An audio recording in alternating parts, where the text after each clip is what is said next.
What do you think? Yeah, I'm sure you will fail. Yeah. Mate, I get it all the time still, you know. So, Really? yeah, God, I get it all the fucking time, daily from people. But, you know, fuck them. You know, if you have that dream and, you know, I wrote a blog my website about all this shit yesterday, and, you know, just stick at it, you know. Doesn't fucking matter what anyone thinks, you know. If you're focused and you're grounded and you have an end game and you have a goal, then stick to it. And, you know, you soon find out who your friends are. I mean, that's one thing I've noticed with this now, playing with Stephen.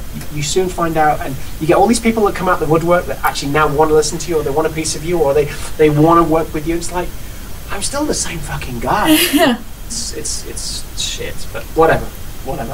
Yeah, I have to admit, I read something. I've Nick Beggs as a friend on Facebook, and it was like a year and a half ago, I don't know, that he was really angry that people were bashing you. I saw his post and I was like, what? I didn't know what happened because... Well, so basically, I mean, I nearly gave up. I nearly gave the tour away. I was done. And you can write this. I'm very happy about this. You know, when I first got the gig with Stephen, a lot of the fans were really outraged because they were like, who the fuck is Craig Blundell? You know, and he's had Chris Maitland, he's had Gavin, he's had Chad, he's had Marco, he's had the best drummers in the world. And I got called as a relative no one, I guess, really, in that kind of circle at that level. And so a lot of the fans were pretty pissed at the time, you know. And I went onto Facebook and I was so excited about it because I'm a huge fan anyway. So I went onto Facebook and looked at the comments, going, wanted people to go, wow, that's amazing. And there were still lots of my guys just going like, he'll be great, blah, blah, blah. But there was a fucking flame war of people going, we don't want him, we don't know who he is, he's a rolling demonstrator, look at him, he shows no passion, all that bullshit. And I was like, oh, fuck. So they didn't want me from the start, or the majority were like, who the fuck is this guy? So I was like, I need to practice hard, I need to get off social media because it was sending me crazy. So I started practicing hard for the tour. I got on the tour, and then I realized that at that level, it's a very different level between professional and like the professionals, you know. And I just wasn't good. And I thought I was going to get fired because Stephen records the show every night, and then used to go back to his bunk and listen to it. The next day, he'd speak to you about it, of how you're playing and stuff. And I was just a bit out of my depth, you know. I'd never played in front of audience this big and this critical, dare I say. So it was quite tough. But my little stay got extended, and I got to I think about 3 months in, and I started to feel more comfortable, you know, and to you know, nearly 2 years down the line, I'm recording with him now. But the fans are pretty brutal, but I mean, they're really supportive now. I've turned a lot of them around, which is great, you know. But I just wanted to play music. I just wanted to play music. I'd come off stage and I'd be like, oh, fuck this, you know. I'd get all these guys with like drum t-shirts just staring at me.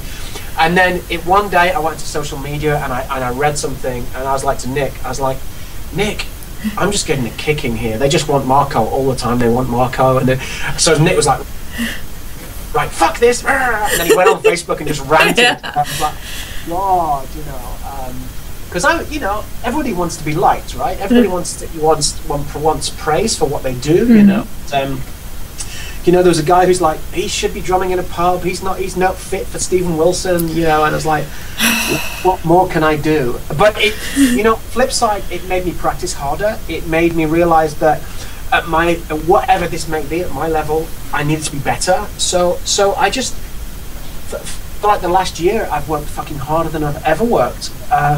Not to prove to some guys that I'm good enough, but to feel more comfortable when I go to work at my job with Stephen, because there's a lot of eyes on you, and people, you know, you get all these magazines and critiques from around the world. You know, when I said I was recording Stephen Wilson's album the other day, my fucking internet broke, going nuts, you know. And then you realise all these magazines are quoting your things you say, so I have to be really careful, you know. So, but yeah, it's been a really interesting learning, for sure.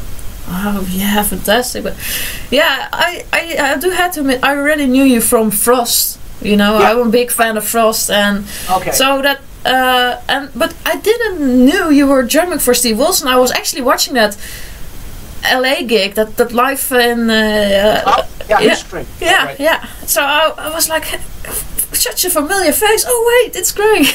Oh, that's amazing. To be honest, now I look at that LA stream and I watch with my head in my hands as a musician. I was just like, that was fairly early on. That was on the first tour, and you know, I was still filling in at the time, and you know, we knew it was going to go live around the world, and we knew there was a lot of people going to watch it.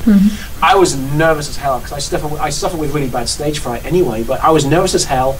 I was just about playing the music okay. If I listen to it now, I can't watch it now. I'm so not embarrassed, but it's like, it's over a year ago. I'm a completely different musician now to what I was, you know. So I can't watch it, but everyone seems to quote it, and that's the video which got so many hits. I'm like, oh fuck, that's not how I play it, you know. I'm much more relaxed, and I can enjoy the music now instead of playing someone else's parts, you know. So yeah, that was quite a strange one, really. But no, I really enjoyed watching it. Actually, I was like, yeah, it was pretty cool, and yeah, it's just that like a couple of months ago, before that, Marco Minneman said something on Facebook that he was not happy that he was happy that you were playing, but he was not happy about the fact that Steve Wilson won a prize and he didn't know about it. Yeah, and that's doing lots of rounds on social media right now, and I commented on it yesterday. Everyone's tagging me in this stuff, and you know, all I can say about Marco, I've known him, God, probably 15 years now, from when I was absolutely nobody, and we got along really, really well. I've got so much respect for him as a person, as a musician. He's amazing. I'm not Marco. I don't want to be Marco. There's only one space for Marco, and that's amazing. What he does is truly magnificent. What's going on with him and Steve is no interest to me.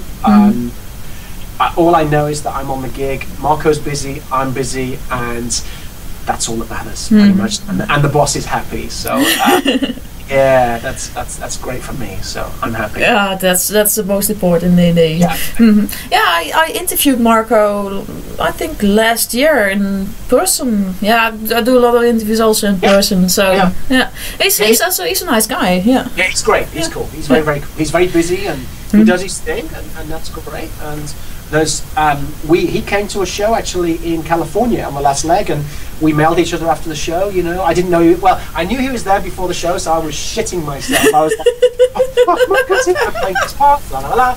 And then we mailed afterwards because we had to go. Marco went, and you know, there's a big mutual respect between us, and long may that continue. Oh, fantastic! So yeah. I think I'm running out of questions, or maybe I forgot. Yeah, I always note my questions on my phone and try to keep them stuck in my head.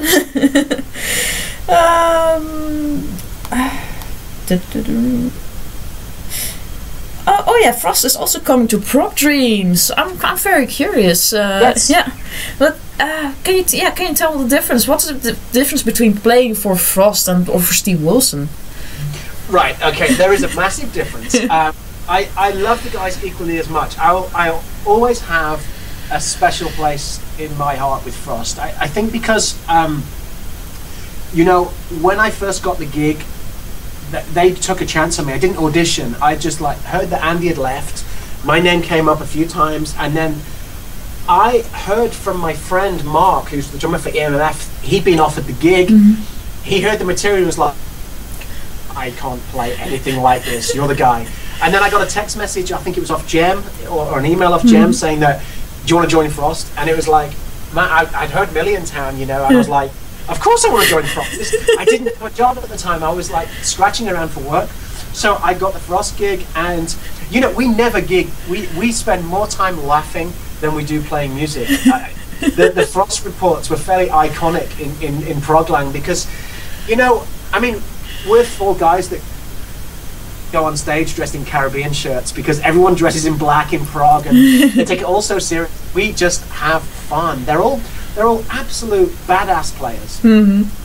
So yeah, we have a lot of fun. We don't gig that often. I think when we recorded Falling Satellites, and Jem and John wrote an amazing album. Once again, we tracked it all in a day. We had a drink and talked about we should probably tour this at some point. We're not a touring band. Nathan's so busy with Level 42. Jem is so busy with music. I'm obviously chock-a-block with the stuff that I do, and so's John at studio. So we're doing a few gigs in 2016, and our philosophy is turn up, make people go, what just happened? And then go home. You know, we're not one that takes it. We do take the music massively seriously, but we like to have fun with the genre. I think prog, as a rule, forgive me for saying this, and if the people that read this assassinate me, then so be it. I think progressive music, as a rule, has a tendency to be quite stiff and quite serious. You know, and we're musicians that we have a lot of fun when we play music. So smile, let people know that you're having fun, because it has a real knock on to the audience. And with Frost, we want people to know that we're having a lot of fun. Our gigs are quite notorious for being a bit crazy, and we take a lot of stupid props on stage and mess around all the time. That's what it should be about. You know, who cares that they're top of their game? We just got to play and have some fun. So. Yeah, we're doing Prog Dreams, which is fantastic. I think I'm also doing some stuff with David Cross, the violins from King Crimson. We're coming over and doing some things in Holland as well. Cool. So yeah, I've got enough proggy things on, and then till the next Wilson tour is announced, and then we're out again. So yeah. Cool, very, very cool. Yeah. I keep my fingers crossed for you. Right. But really, yeah. Well, I hope to see you at Prog Dreams. I don't know what will happen, but I hope to. Yeah. I always go to the Boerderij venue. Most of my interviews and gig reviews are from there, because it's a very nice venue, very nice owners. So it's they're lovely people there. I've got a couple of gigs there now. I did one with Lonely Robot. I think I did one. I was there as well. I was writing a gig review. Yeah, I was writing a gig review. I actually wanted to interview John Mitchell, but he never replied on my email. Oh, he's rubbish. He's rubbish. I'll try and fix out something for you. He's great. He will do an interview. I've played there a couple of times. I did it with Pendragon as well, I think, as well. So, yeah, it's a great venue. It's fun.